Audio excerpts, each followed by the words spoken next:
ọlọ́run ló máa bá mi dójú tì ẹ́. Èyí ni ọ̀rọ̀ tí Nkechi Blessing fi lẹ́nu ò sí Lizzy Anjorin. Ẹ̀yin èèyàn wa, ẹ kú dédé ìwòyí, ẹ kú àsìkò yìí ní gbogbo ibi tí ẹ ti ń gbọ́ mi nílé lóko lẹ́yìn odi. Tó ẹ̀yin èèyàn wa, ẹ farabalẹ̀, ẹ wá nǹkan fìdílé tàbí kí ẹ fìdílé nǹkan láti gbọ́ ohun tí a ní láti sọ lórí ọ̀rọ̀ Nkechi Blessing pẹ̀lú Lizzy Anjorin.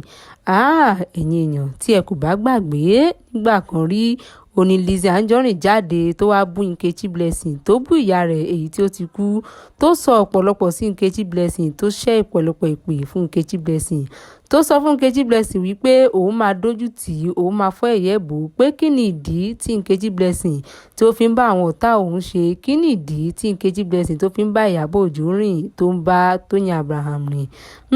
Ẹ̀yin èèyàn, mẹ́wàá ń ṣẹlẹ̀ o, bẹ̀bẹ̀ ń ṣẹlẹ̀, ẹ̀yin èèyàn wa, oríṣiríṣi nǹkan mà ló ń ṣẹlẹ̀. Ẹ̀yin èèyàn wa, ẹ farabalẹ̀ kí ẹ wá nǹkan fìdílé, kí ẹ máa bá wa ká lọ láti gbọ́ ohun tí a ní láti sọ.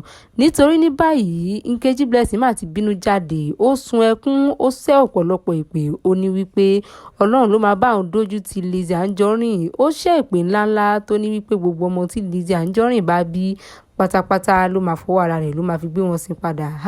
Ẹ̀yin èèyàn, ǹjẹ́ ìpè yóò wá pọ̀ jù? Ǹjẹ́ ìpè yóò máa tóbi jù ṣèyí?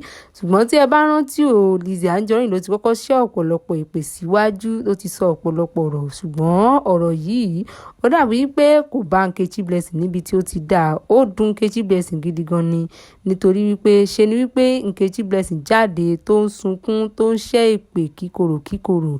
Ẹ̀yin èèyàn wa, mẹ́wàá ń ṣẹlẹ̀ o, bẹ̀bẹ̀ ń ṣẹlẹ̀.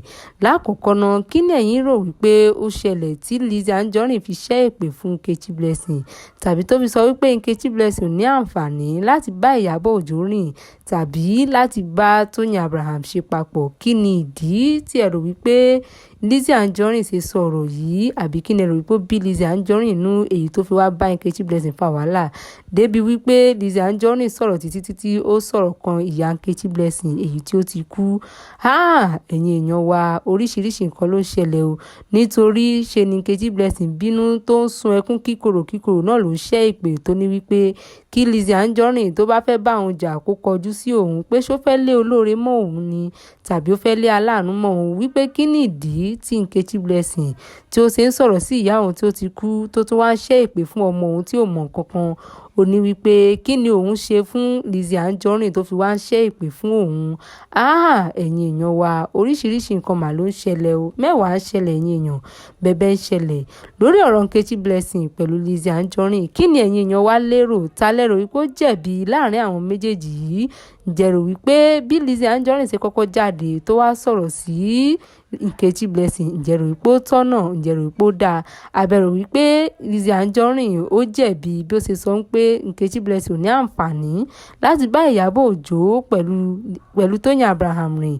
Ǹjẹ́ rò wípé Lizzy Anjorin jẹ̀bi? Àbẹ́ rò wípé Nkechi Blessing náà jẹ̀bi bí ó ṣe sunkún jáde tó wá fún Lizzy Anjorin ní èpè padà, tó fún ní èsì ọ̀rọ̀ rẹ̀, tó ṣẹ́ àwọn èpè tó ń sunkún fún?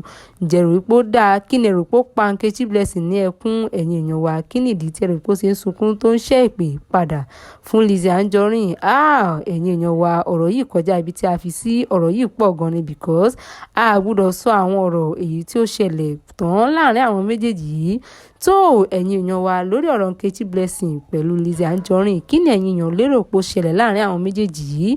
Ta ni ẹ̀yin èèyàn lérò pé ó jẹ̀bi? Àbẹ́ rò wípé yóò dáa tó bá jẹ́ wípé Nkechi Blessing ò fèsì fún Lizzy Anjorin?